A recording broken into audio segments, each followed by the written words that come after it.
So I like the fact that Kulcha are playing together again, right? You can call them Kulcha, you can call them Chaku. I don't know, whichever name you like more, right? Which one do you like more, Zach?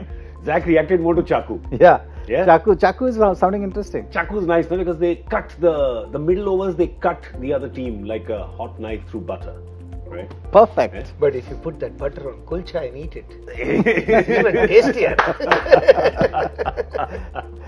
The problem Sunday is brunch right ideas. now. Hashtag Sunday brunch for the win. The problem is everyone is moving towards diet food and very food conscious. So no one likes to put butter. That's why Kulcha has been seeing the success which they've been seeing. White butter. White butter. थोड़ा लगाते रहो, काम चलता है. हल्का सा मक्खन तो हम भी लगाते हैं. But listen, these two, there was a time up till I think South Africa, so about a year and 3 months ago, they were regularly playing in ODI cricket. Then suddenly that combination got broken up, right? So even in England, you just saw them in a couple of matches. Then in Australia, New Zealand against West Indies, you just didn't see them bowling together. So Ajay, your thoughts on this pair?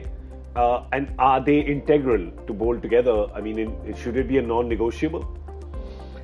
Look, it depends on the captain how he uses them. Yeah. What with these two, if you see, Kuldeep cannot be used in the first power play, and we've seen over the last year or so that every time he's held a couple of overs back, the last 2 overs, maybe the last game is a rare where he didn't go for plenty, but mostly he goes for plenty in the last 2 overs that he's always held back. So you got to bowl him between 10 and 40. Yeah, he's most effective when the batsman is not trying to get after him. Yeah.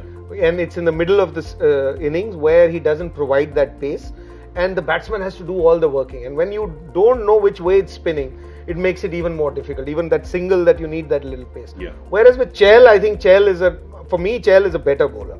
Even the numbers may not look, but as a captain, as a person who looks at the game differently, I think he's a bowler who I can get him to bowl at different times.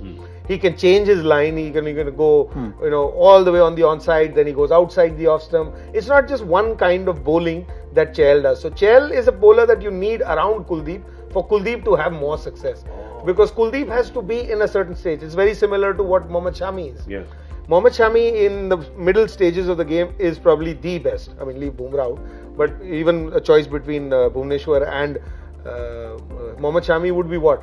If you're going to bowl at the top and at the death, then Bhuvneshwar is much better, because at the death he adds a little more. At the top they're both the same, but in the middle Shami is better. So like that, Kuldeep is the guy who actually is best, no matter what the scenario is, in the middle of the innings with 5 fielders in. I think he's a better bowler.